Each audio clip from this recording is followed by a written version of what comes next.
அன்புள்ள விஜய் தொலைக்காட்சி நேயர்களே வணக்கம். இந்த நாள் என்ற இனிய நிகழ்ச்சியில் இன்றைய பஞ்சாங்க குறிப்பு.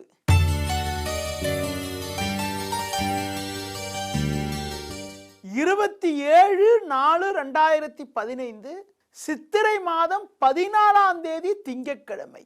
நவமி திதியானது இரவு 11:30 வரை, பின்பு தசமி திதி. ஆயில்ய நட்சத்திரமானது இரவு 9:16 வரை, பின்பு மக நட்சத்திரம். சித்த யோகமானது இரவு 9:16 வரை, பின்பு மரண யோகம். ராகுகாலமானது காலை 7:30 முதல் 9 மணி வரை. யமகண்டமானது பகல் 10:30 முதல் 12 மணி வரை. சுப ஓரைகள் பார்க்கின்ற பொழுது மதியம் 12 மணி முதல் 1 மணி வரை, பின்பு பிற்பகல் 3 மணி முதல் 4 மணி வரை, மாலை 6 மணி முதல் 8 மணி வரை, பின்பு இரவு 10 மணி முதல் 11 மணி வரை. இனி இன்றைய ராசி பலன். மேஷ ராசி நேயர்களே, ஜென்ம ராசியில் சூரியன் செவ்வாயும் 4இல் சந்திரனும் சஞ்சரிப்பதால் தேவையற்ற நெருக்கடிகளை எதிர்கொள்ளக்கூடிய சூழ்நிலையானது இன்றைய நாளில் இருக்கிறது. தொழில் வியாபார ரீதியாக எதிர்நீச்சல் போட வேண்டிய அமைப்பானது இருக்கிறது. பொதுவாக வேலையாட்களுடைய ஒத்துழைப்பானது அவ்வளவு சிறப்பாக இருக்காது. நீங்கள் எதிலும் சற்று கவனத்தோடு நிதானத்தோடு இருப்பது, முடிந்தவரை பயணங்களை தவிர்ப்பது மிக மிக நல்லது.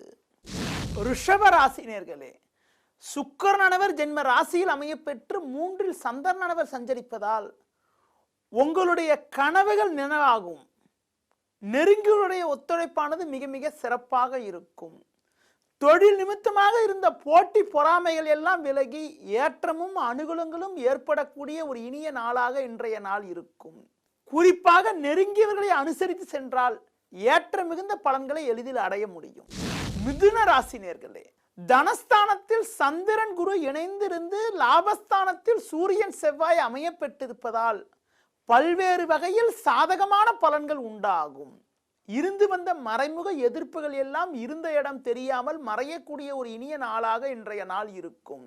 உத்தியோகத்தில் இருப்பவர்களுக்கு உங்கள் மீது இருந்த பழிச்சொல்கள் எல்லாம் விலகி நல்ல பேர் எடுப்பதற்கான வாய்ப்புகள் இன்றைய நாளில் இருக்கிறது. கடக ராசினியர்களே, ஜென்ம ராசியில் சந்திரனும் லாபஸ்தானத்தில் சுக்கிரனும் சஞ்சரிப்பதால் சுகவாழ்வு சொகுசு வாழ்வு நன்றாக இருக்கும். நெருங்கியவர்களின் ஆதரவு மிக மிக சிறப்பாக இருக்கும். உத்தியோகத்தில் இருப்பவர்களுக்கு மேல் அதிகாரிகளுடைய ஒத்துழைப்பானது நன்றாக அமையப்பெற்று மகிழ்ச்சியும் பூரிப்பும் உண்டாகும். சிலருக்கு தூர பயணமும் தூர பயணங்களால் சாதகமான பலன்களும் உண்டாகும்.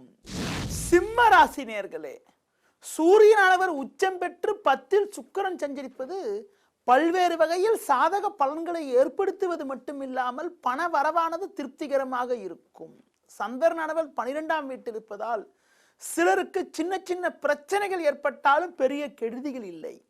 2இல் ராகு இருப்பதால் வார்த்தையை குறைத்து கொண்டு நிதானமாக பேசினால் எந்தவித நெருக்கடியும் எதிர்கொண்டு ஏற்ற மிகுந்த பலன்களை எளிதில் அடைய முடியும்.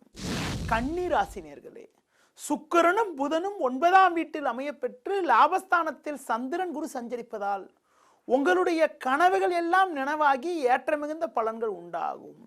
பண வரவானது மிக மிக திருப்திகரமாக இருக்கும். கடந்த கால சோதனைகள் எல்லாம் இருந்த இடம் தெரியாமல் மறையும். உடல் ஆரோக்கிய ரீதியாக இருந்த பாதிப்புகள் குறையக்கூடிய அமைப்பும் சேமிப்புகள் அதிகரிக்கக்கூடிய ஒரு உன்னதமான அமைப்பும் இன்றைய நாளில் இருக்கிறது. துலா ராசி நேயர்களே, சந்திரனானவர் 10இல் சஞ்சரிப்பது உங்கள் பலத்தை அதிகரிக்கக்கூடிய உன்னதமான அமைப்பாகும். சுக்கிரனும் 8இல் பலமாக இருப்பதால் நோயற்ற வாழ்க்கை உண்டாகும். நெருங்கியவர்களை அனுசரித்து சென்றால் ஏற்படக்கூடிய சின்ன சின்ன பிரச்சனைகளை கூட எளிதில் எதிர்கொண்டு சாதகமான பலன்களை அடைய முடியும். விருச்சிக ராசினியர்களே, 6ஆம் வீட்டில் சூரியன் செவ்வாயும் லாபஸ்தானத்தில் ராகுவும் சஞ்சரிப்பது அற்புதமான அமைப்பாகும். குரு பார்வை என்பது ஜென்ம ராசிக்கு இருப்பதால் கடந்த கால சோதனைகள் சிக்கல்கள் எல்லாம் விலகுவது மட்டுமில்லாமல் தடைப்பட்ட சுபகாரியங்கள் கைகூடுவதற்கான வாய்ப்புகளும் இருக்கிறது. சந்திராசிரமம் முடிந்து சந்திரனானவர் 8இலிருந்து 9ஆம் வீட்டில் மாறி சஞ்சரிப்பதால் கடந்த 2 நாட்களாக இருந்த குழப்பங்கள் எல்லாம் கூட முழுமையாக விலகி மன நிம்மதியும் பூரிப்பும் ஏற்படக்கூடிய ஒரு இனிய நாளாக இன்றைய நாள் இருக்கும். தனுசு ராசினியர்களே, சுக்கிரனானவர் 6இல் சஞ்சரிப்பது உன்னதமான அமைப்பு என்றாலும் அட்டமஸ்தானத்தில் சந்திரனும் குருவும் சஞ்சரிப்பதால் நிதானத்தோடு செயல்படுவது நல்லது. எளிதில் முடியக்கூடிய காரியங்கள் கூட தடைபடக்கூடிய அமைப்பு, தாமதமாகக்கூடிய ஒரு அனுகூலமற்ற நிலையானது இன்றைய நாளில் இருக்கிறது. தேவையற்ற பிரச்சனைகள், மன அமைதி குறைவுகள் ஏற்படலாம் என்பதால் எந்த செயல் செய்வதென்றாலும் கவனத்தோடு இருப்பது, நிதானத்தோடு இருப்பது, மற்றவர்கள் விஷயத்தில் தலையிடாமல் இருப்பது உத்தமம்.